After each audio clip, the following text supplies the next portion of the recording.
Hi, everyone. Good morning. Welcome to Office Hours with AvaTax. I'm Ted Spence. I'm the director of the AvaTax API team, and I have with me today John Lamberton, who's my colleague for a very long time now. John, how long have we been working together? Just about 5 years now on various subjects and topics. Yeah, it's been pretty crazy. John and I both started working in our tax return filing business, which has gone through an awful lot of growth over these past 5 years. Obviously, we can't talk about scope or everything, but it's been an amazing ride, and we've got some incredibly talented people out in Durham, right, John? Yeah, definitely exciting to be a part of. It's great to work with a team with so much tax expertise and knowledge. Yeah, I mean, one of the amazing things that I've seen is how much work we go through to make sure that we're filing customers' taxes correctly. And part of why I invited you to be on this call today is because the whole topic of giving refunds is a really tricky one for filing tax returns, isn't it? Yeah, with so many different jurisdictions to work with and so much different legislation to keep up with, it's quite a challenge to make sure you're in compliance with all the different rulings and mandates from these jurisdictions. Yeah, this was actually something that I discovered was a problem. One of the very first webinars that I ever hosted with the Avalara developer team, we had a question from a customer, and the question was, well, how do I get a refund? And I went through and I studied the problem, and I discovered it was way more difficult than it needed to be. So we actually created this refund API that I'm showing on the screen right here, specifically to make it easier. And the idea is that we want to guarantee that when you make a sale and then ask for your money back, and the customer comes back and asks for their money back, we want to make sure that you give the customer back the correct amount of money. And that's surprisingly tricky. So, John, what I was curious about is you and I both know if you talk to a state auditor and ask them how you're going to file a tax return that includes a refund, like you're going to get an interesting response. John, would you try to characterize that? Yeah, and it all depends on, again, which jurisdiction you're talking to, and you always want to make sure you reach out and find out, professional tax advice before you do anything with refunds or prior period amounts, just to make sure that jurisdiction, the ruling is the same with what you're intending to do. But if you call up a jurisdiction and you ask them, how do you deal with a refund or a returned item, a lot of the times you'll get different answers, even from the same jurisdiction, calling two different representatives. And that deals a lot with how they actually are going to handle the tax returns. If you're talking to a company that has a long window for a return policy, they can get many returns from periods they filed many months ago. So say you have a return policy that's a year long, and customers are returning items maybe once every month. The big question is, how often do you amend those returns? How do you deal with those? Do you carry them forward? What are you going to do with them? And that's where you get a lot of interesting answers. Yeah, because technically, if you follow those rules, then basically every single month you're going to be filing one new tax return and amending your previous 11 tax returns, right? Right, and the burden of that would be not only challenging for taxpayers, but the tax authority as well. So there's an interesting difference between the actual way it's written and the way that they want you to deal with that, how long they want you to hold on that. And again, that varies by jurisdiction. So some will say, wait a few months, some will say, carry it forward, and some will say, file as many as you need to at sort of your discretion with any significant amount sort of as a threshold. Yeah, and this is where we get into like different types of customers. So one thing I'd like to point out is we've written a section of the AvaTax developer guide that talks specifically about how you reconcile transactions and about how you can refund a transaction after the fact. But just the technical details of it are secondary to the fact that your business may have an interesting problem. We had one customer, John, I don't know if you remember this guy, who was selling bulldozers in Alabama. Do you remember this one? I know we can't name names, but this was a crazy scenario. Sounds familiar. So the problem here was that the customer would sell a bulldozer in Alabama, and then they'd pay sales tax to the jurisdiction where they sold the bulldozer. And this was, $100,000, $200,000 used bulldozer that they had sold for construction machinery, and they'd have to pay a huge amount of sales tax on that sale. Well, then, 6 months later, they would, get called up by the customer. The customer would say, oh, you know what, we'd really like to return this bulldozer, but we'd like to buy a different one in Colorado. And all of a sudden, you've got this massive sales tax refund that you have to give back to the customer in Alabama in a very small jurisdiction. And like those forms don't really make it easy for you to file an adjustment. On the other hand, you have different customers who are selling, like a Target store or something like that. They're selling so much every month that one refund really doesn't make that much difference in the grand scheme of things. So, John, like when you're faced with a customer that comes to you with a problem like this, what do you advise them? Well, again, it's going to depend on the jurisdiction and if they want to reach out and work with tax professionals to make sure that the amounts they're going to be doing are sort of in accordance with those jurisdictions. But generally, what we see a lot of people doing is trying to sort of net that forward, because the burden of filing amended returns can be large, in particular if those amounts are very small. Now, if you are a large item seller and you have sort of lower volume or lower quantity of sales with high dollar amounts, that's where amended returns can become much more prevalent, because you don't have sales to sort of net those against, and you have to actually go about filing a corrected or amended return sort of for a prior period. Some of the challenges that relate to that is actually waiting for the jurisdiction to process, hoping that they don't flag it for some sort of issue or a notice, and waiting for the credit to actually be applied. Sometimes when they apply a credit, they're actually going to just say, hey, you don't need to pay future tax, instead of actually giving you a check back in the mail. And that's where sort of applying those transactions forward becomes something that some people do. Let me slow you down here for a moment.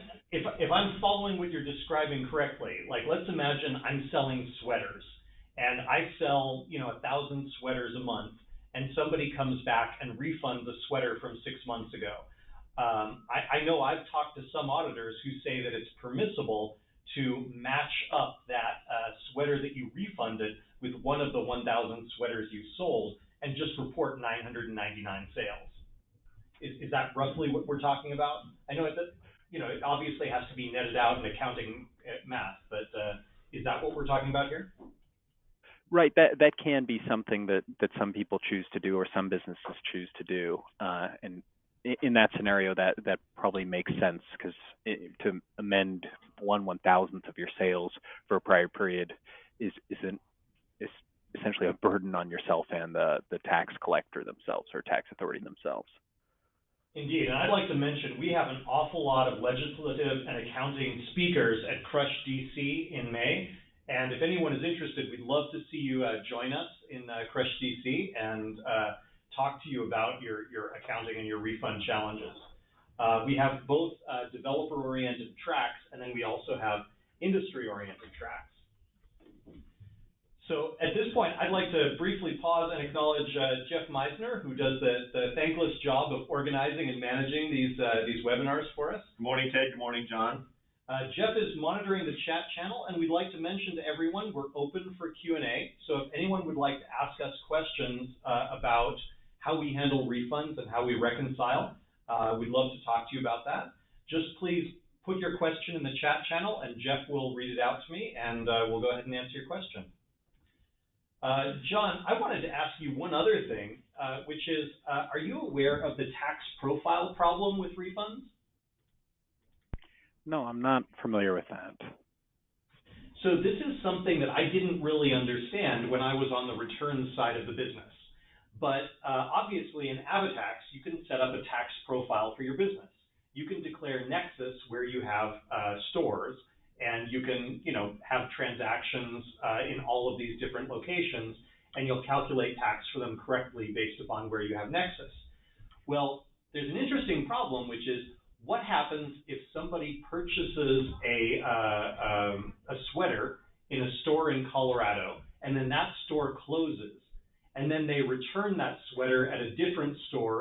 different jurisdiction in Colorado.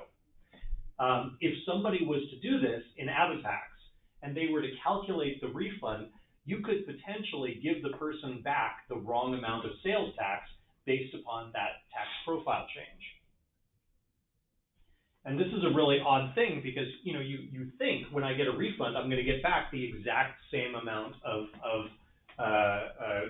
money that I paid the first time in. But if you calculate your sales tax correctly, if you return it in a different jurisdiction, well, there's a profile difference.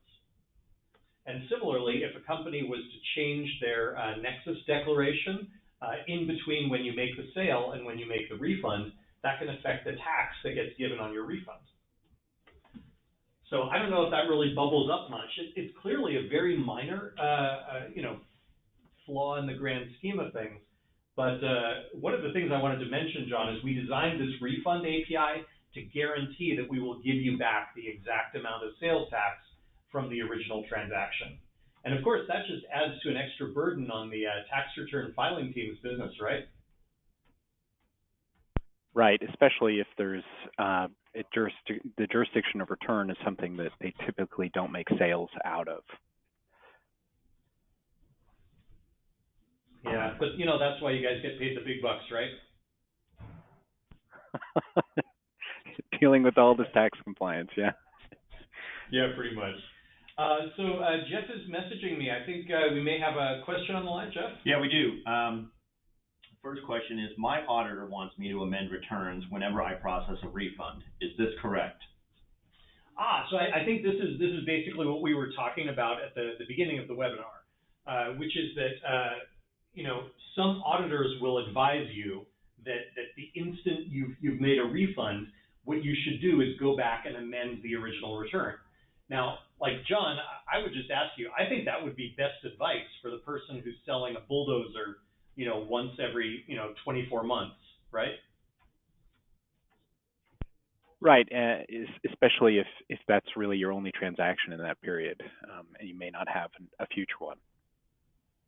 Yeah, so I mean, if you've got a huge sale and somebody comes back a month later and asks for a refund, I think your best bet is to essentially amend that return and zero it out. Obviously you'll have to go through the process for amending a return, but that will get you your sales tax that you paid to the state back more quickly. On the other hand, if you're a retailer and you do a significant amount of business every month, I think you should talk to your auditor and say, I'm doing refunds every single month. Do you really want me to be amending every past return? And I think at that point, the auditor might say, you know what, you're right. Why don't you just net it out in the current period return, and it'll all come to the same amount in the end. That would be my preference. John, what would you say to that? It's going to depend on the jurisdiction, but yeah, if they're flexible there and that's something they're willing to work with, absolutely. It's going to be easier on them. It's going to be easier on you, and it's a lot of ways what a lot of practices do is make sure they're sort of carrying that forward. It's a bit cleaner as well. Yeah, and I just want to mention one of the great advantages of working with Avalara for filing your sales taxes is that people like John have spent 5 years phone calling states and auditors and so forth, and they have a really good sense of what auditors are looking for. And they spend a lot of time dealing with these problems, and we're here to support our customers, and we can make sure that you'll actually get your refund, your sales tax refund. Right, that's all part of Avalara's returns. It's definitely a lot of work to make sure we manage that and track those refunds and can apply them when there's an available balance to do so. But that's definitely part of the package that is returns. Yeah, I'm really a big fan of our managed returns business, and I think a large part of that stems to the dedication of the team. All right, so just since I've got this on the screen here, I'd also like to mention Avalara has a key concept about transactions, which is called committing a transaction. Our returns team guarantees that we will only file transactions that have been committed. And this is specifically designed to give people control over transaction reconciliation. So the point here is, if you want to make sure that someone in your accounting team double checks an invoice before you file sales tax for it, you should keep your invoice uncommitted until you're ready for us to file the transaction. Once it's committed, our tax return business can pick that up, report it on a return, and then eventually it will be locked when that tax return is filed. Or actually, technically, when you approve that return for filing, right, John? Right. We want to make sure once a transaction has made it onto a return that it's not edited, changed, or deleted even, because that is intending to be reported to the jurisdiction, and that's upon locking or approving, as Ted, you mentioned. Yeah, and another part of the reason for this refund transaction API is that if you have a committed or locked transaction that you've filed on a return, you can call refund for it.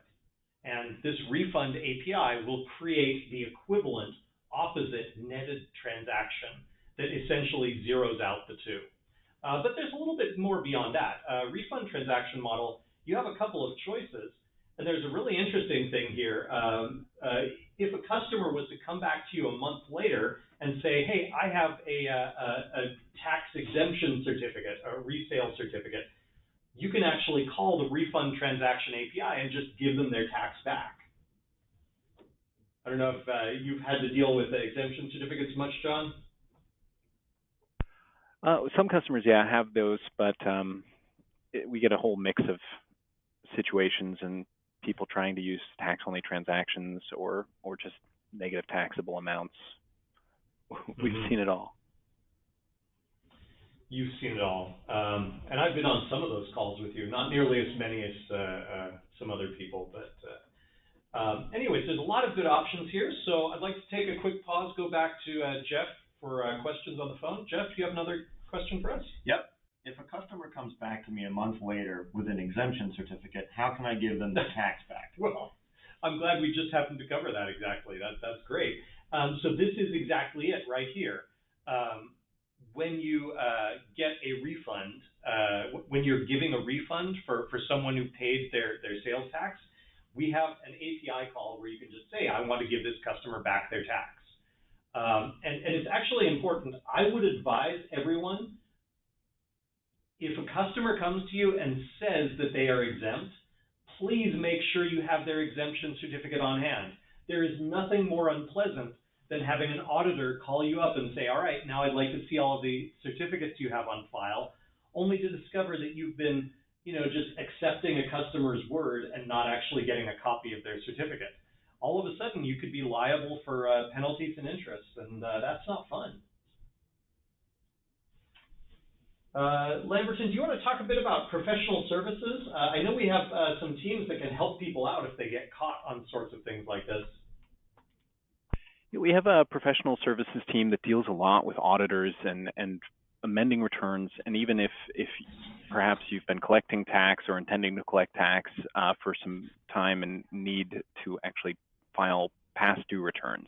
So they'll work with you, provide the supplemental documentation that should help sort of streamline that process, work with the jurisdiction and trying to make sure that everything is in the format they expect it.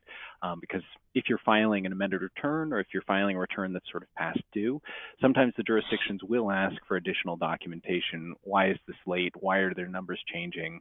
The various things that go there. And since they focus mostly on that type of work, they really have a good rapport with the jurisdictions and know what they're looking for and can help quite a bit with that. Yeah, and I mean, obviously this is different. Like, there are people out there who will intentionally underreport. I don't know if you saw this, but there was a news article about a taco shop not 1 mile from my house. The owner was caught. He had installed software on his cash register that would just intentionally miss every second or third cash transaction so that he could avoid reporting it. Dude's paying $5 million in penalties and interest, and he might go to jail. That's worth it. Yeah. Well, you know what? I bet you he thought it was worth it for the couple of years he got away with it. But you know what? Like, That's the whole point of AvaTax, is we want to make it easy for you to do the right thing. And part of the right thing is if a customer says, hey, I'm a reseller, don't charge me tax, you say, great, show me your certificate. And if they don't show you a certificate, you say, well, great, I'll have to charge you tax today, but the instant you come back to me with an exemption certificate, I'll be happy to refund you the tax that you paid. That's the right way to do it. That's the safe way to do it. We want to advise people to do the right thing here. So going to the phones, Jeff, anything else you'd like to bring up for us? Yeah, there's another question. Can I mix a sale and a refund in the same transaction? Oh, boy, that's a good one. Lamberton, do you have a perspective on this? So what we've seen is some customers attempt to net transactions, so a negative on top of a positive transaction, but really that's just sort of washing it into one transaction. To sort of mix the positive and negative would probably constitute you carrying that forward.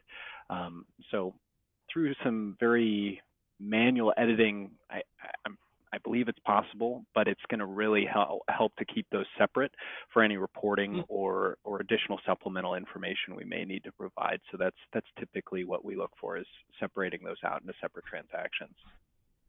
Yeah, I think that's really the better approach, is separating it out. Like, just don't mix a refund and a sale, just do two transactions. Because under the hood, I can tell you a couple of years ago when I wrote the code for this, we have, detailed research into which jurisdictions permit negative returns under certain circumstances. So our software will look at that flag and say, under what circumstances can this tax return include a negative value? And if any of the values are negative, and if the tax research does not permit that, then what we will do is we will do a thing called carryovers. That I think you heard Lamberton mention that a minute ago. So any transaction that can't be reported because it would cause a negative is automatically carried forward. And if you're mixing a positive sale and a negative refund in the same transaction, that will increase the chance that that transaction is going to be carried forward. Because basically every transaction can only ever be reported or not reported. You can't partially report a transaction as far as I'm aware. Has that changed at all, John? Right. It shouldn't change because, again, if you get subsequent questions or maybe an audit at some point in the future, they're really going to want to look for those clean transactions reported when they're originally reported and when the refund was either net or reported as amended return. If you get into the business of trying to apply partial transactions to other transactions, that supplemental information is going to be very challenging to do. If your records for how you've done that are very clear and clean, then and you've gotten advice that that's acceptable from a tax professional, then theoretically may be possible, but we steer people away. My perspective would be, I think you'd be better off going the clean approach. I think what you should do is call the refund transaction once. And let's say you have an invoice that has 10 lines on it. You can actually refund just one specific line in the invoice. You could say it's a partial refund, and then you could specify the refund lines. You could specify that I'm going to refund line 5 from the transaction. So once you do that, you refund a portion of the transaction, then you make a completely separate sale using the create transaction API. And at that point, then you'll have two different transactions and the netting will work better because you'll have the ability to file this create transaction directly. It will get directly filed on the next tax return, and the refund transaction will carry forward as long as it needs to in order to be properly reported. So I hope that answers the question. It's a little bit tricky because essentially the logic of preparing this return is that we look at when a jurisdiction goes negative, we will attempt to find the smallest number of transactions that need to be excluded in order to file a positive return. The software will basically take a list of everything that could be possibly causing it to go negative, and will one by one exclude them to try to keep it operational. So, John, just for fun's sake, because I haven't been in returns for a couple of years, what's the most interesting problem return you've had recently? Obviously, without naming names, I'd love to hear just kind of like what's difficult to file nowadays. Well, one of the jurisdictions that's particularly challenging, not just for one of our customers, would be Arizona, and how they went from a home rule jurisdiction, or home rule state, to a state administered jurisdiction. And that has brought up a number of interesting questions about these refunds, is because if you're filing to an Arizona local that's all of a sudden now reported on an Arizona state return, is that money going to be ensured it's going to go to the correct jurisdiction? And so we've had a lot of questions and a lot of work in our professional services and our back filing teams to make sure that all of that is being correctly allocated and applied to the local jurisdictions. And the Arizona TPT-2 form itself is just very challenging. It can be very many pages, lots of business class codes, lots of jurisdiction names.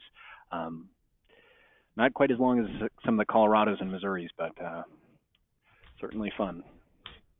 Yeah, I remember I was still involved. I was still working with you when this form got released. Oh boy, that's definitely not the TPT-2 form. But essentially, the TPT-2 form, that was when they specifically merged them together, right? Huh. I think that's the government website, which might be the problem there. Well, I guess there's a reason why people find it difficult to file these forms, isn't it? Well, anyways, the TPT form has clearly been a big challenge for customers. One of the great features of signing up for Avalara is you can just pay us one single fee and we'll just file that form for you no matter how difficult it is. Jeff, I know we've got about 2 minutes left. Are there any other questions on the line? There is one more. I am signed up for Streamlined Sales Tax. How does that affect refunds? Okay. So yeah, Streamlined Sales Tax, this is a government program that allows you to file in a more consistent manner. Let me load up the Streamlined Sales Tax Governing Board site here. They've basically got, 24 states, or is it 23 and one associate? John, do you know? I think it's 22, and then there's Tennessee, which is almost half in. So it's 22, 23. But if you do sign up for Streamlined Sales Tax, then what's going to happen is all of your tax returns are going to go through the Streamlined Sales Tax system. And Avalara was involved with SST very early. One key requirement is that Streamlined Sales Tax insists that tax calculation be done in a specific fashion for filing refunds. This is actually something that we're expanding the Refund API. There's going to be a new option that we're adding to this API in the next release that allows you to change the calculation mode of the Refund Transaction API. Right now, the Refund Transaction API will guarantee to always refund you the exact amount of sales tax you paid in the first place. What we're doing is we're actually switching it to be there's going to be a mode available where you can use SST compatible calculation logic, which will not be it will not guarantee to give you the exact same refund, but it will be compatible with SST rules. So, it's definitely worth keeping in mind. John, I know we've got only about a minute left, but it's been a long time since you were out here in Seattle. What's the best thing you've found in downtown Durham nowadays? Durham's great. I mean, we've got the view of the Bull Stadium right behind us here, so we're right downtown. I'm really enjoying Durham here. I didn't think you were a baseball guy. I thought you were more football, like international football, association football.